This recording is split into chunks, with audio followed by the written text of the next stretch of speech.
මිනිස් මොලය අනිකුත් පෘථිවි ජීවීන්ට සාපේක්ෂව ඉතාමත් සංකීර්ණ වගේම අද්විතීය අවයවයක්. මිනිස් මොලය සහස්‍ර ගණනාවක් පුරාවට අපිට හිතා ගන්නවත් අමාරු නිර්මාණ විශාල ප්‍රමාණයක් කර තිබෙනවා. පෘථිවිය පමණක් නොව අද වන විට පෘථිවියෙන් එපිටත් ආධිපත්‍ය පතුරවන්නට ක්‍රියා කළේ මේ මිනිස් මොලය. මේ නිර්මාණ අතර භාෂාව, කලාව, තාක්ෂණය, දේශපාලනය මිනිසාගේ මොලේ ප්‍රබලතාව ඉතා හොඳින් පිළිබිඹු කරන නිර්මාණ. මිනිසා මේ තරම් දෙයක් කරේ මොලේ 10%කින්ද?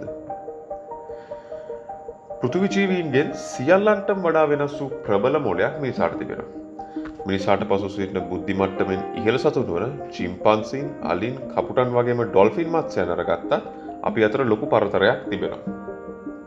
ඒ වගේම අපිට වඩා හැකියාවන්ගෙන් වගේම ශරීර ශක්තියෙන් ඉහළ සතුන් පවා අද ජීවත් වන්නේ මිනිසාගේ යටතේ.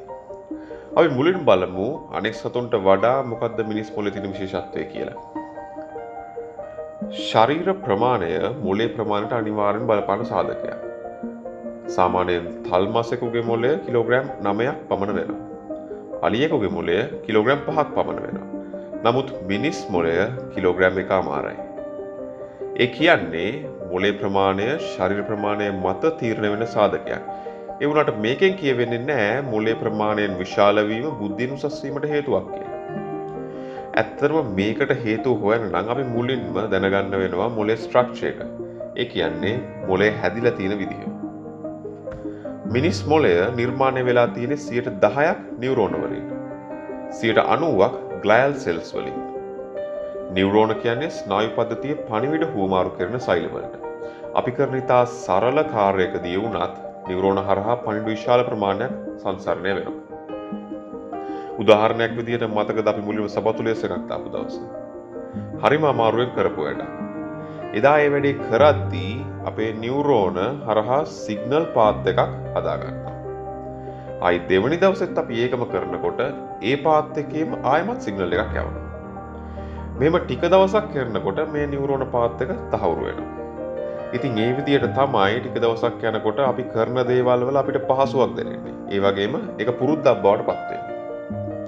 දැන් ඔයාලට යම්කිසි අවබෝධයක් ලැබෙන්නේ නැති මොනවද මේ නියුරෝන කියන්නේ කියලා සහ මේකෙන් කරන්නේ මොන වගේ කාර්යයක්ද කියන එක.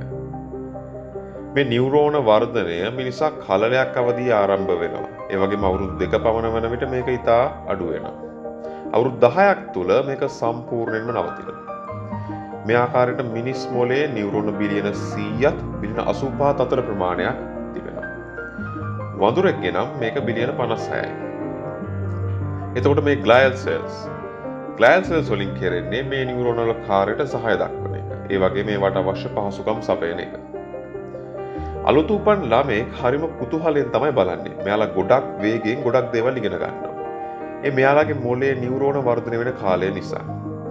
මේ විදිහට අපි ඉගෙන ගන්න සියලුම දේවල් මගින් අර කලින් කතා කරා වගේ නියුරෝතන සම්බන්ධතාවයක් ගොඩනගා ගන්නවා. ඒ කියන්නේ නියුරෝන පාත් එකක් හදා ගන්නවා. අපි එකම දෙයක් නිතර කරනකොට, දකින්නකොට, ඇහෙනකොට නියුරෝන පාත් එක ස්ථාවර වෙලා අපේ මොලේ රූටින් එකක් හැදෙනවා. ඉතින් අපි ඊට පස්සේ කරන්නේ මේ අලුතින් කරන අහන දකින්න දේවල් අපි දන්න රූටින් එකට මැච් කරගන්න උත්සාහ කරන එක.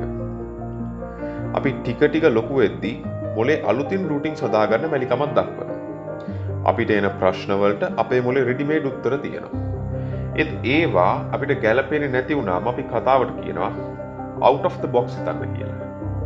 ඇත්තටම අපි ඒ කරන්නේ අපි දන්න අපේ රූටින් පාත් එකට අමතරව අලුත් නියුරෝන් රූටින් එකක් දාගන්න එක. එහෙම නැත්නම් අපිට ක්ෂණිකව ලැබුණු පාත් එකට වෙනස් පාත් එකක් අපි හොයාගන්න එක. ඉතින් ඊළඟට අපිට තිබුණු ප්‍රධාන ප්‍රශ්නට අපි එනවා. මොලේ හැම නියුරෝනයක් එක්කම සම්බන්ධ වෙන්නේ නැහැ.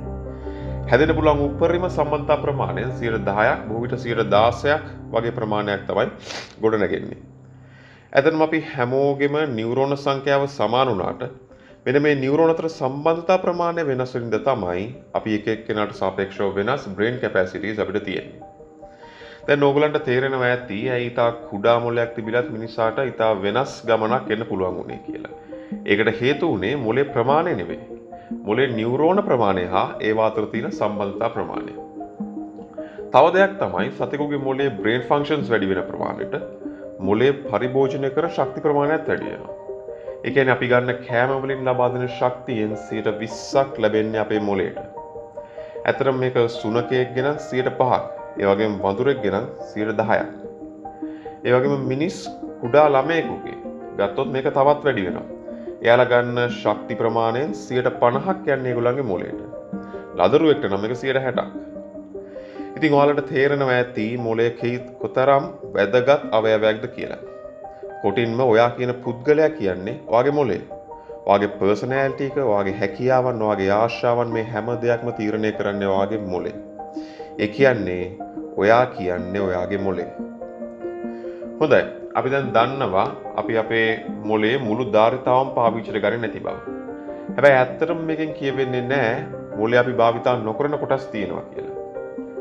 1890 ඇමරිකානු මනෝවිද්‍යාවේ පියා ලෙස හඳුන්වන විලියම් ජේම්ස් පවසන පරිදි අපි කිසිවෙක් අපේ මොලේ උපරිම ධාරිතාවයෙන් ප්‍රයෝජනගෙන නොමැත. ඒත් එහෙම කරොත් මොනවා වෙයිද? අපි කවදා හරි අපේ මොලෙන් 20%ක සම්බන්ධතාවයක් ගොඩනගා ගත්තොත් අපිට මීට වඩා හොඳින් අපේ ශරීරයේ පරිවෘත්ති ක්‍රියාපාලනය කිරීමට බවට මතයක් තිබෙනවා. නමුත් තවමත් මේක විද්‍යාත්මකව තහවුරු නොවුණු කල්පිතයක් විතරයි. තවත් මේ වගේම ඉන්ට්‍රෙස්ටිං ටොපික්ස් ගැන දැනගන්න ටෙක්මෝජන් channel එක subscribe කරන්න. bell icon එක click කරන්න, like කරන්න. වගේම ඔයාලගේ යාළුවොත් එක්ක මේක share කරන්න. ටෙක්මෝජන් ඊළඟ වීඩියෝ එකත් එක්ක නැවත හමු වෙමු.